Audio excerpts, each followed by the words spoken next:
इस तस्वीर में आपको दो इंसान नजर आ रहे हैं। एक तरफ विष्णु तिवारी, एक तरफ गुरमीत राम रही।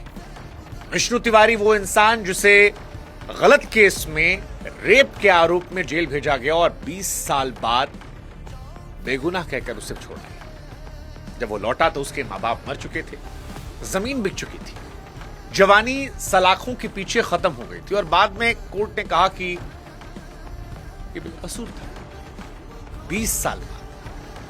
और इसी देश में ये दूसरे इंसान है गुरमीत राम रही। रेप केस में 20 साल की सजा तय हो गई है, आरोप नहीं है, केस में आरोप सिद्ध हो गया।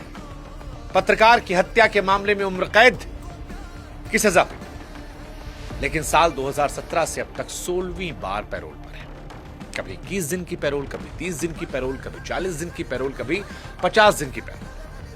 कभी चुनाव आते हैं तो इसलिए पैरोल, कभी सत्संग होता है इसलिए पैरोल, कभी खेती के नाम पे पैरोल।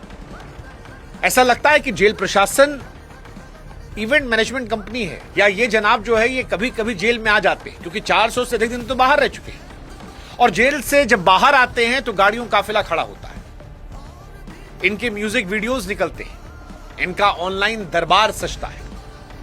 रेप जैसे संगीन आरोपों के बावजूद इनके भक्त हैं जो इनकी इबादत करते हैं, पूजा करते हैं, जश्न मनाते हैं। कौन है वो लोग मुझे नहीं पता, लेकिन हैं। और दूसरी तरफ ये विष्णु तिवारी है। दोनों भारत के कानून के तहत गए। एक जिसने कसूर नहीं किया था लेकिन उसे 20 साल जेल में सड़ाया गया, दूसरा जिसे अदालत ने दोषी माना लेकिन फिर भी वो जेल से रोज बाहर रहता है। लोगों के मन में सवाल आता है, सजा है या वीआईपी मेंबरशिप?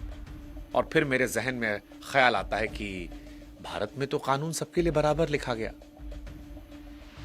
पर समझ में आता है कि सिर्फ लिखा गया, माना नहीं गया। इसका प्राइम एग्जाम्पल है।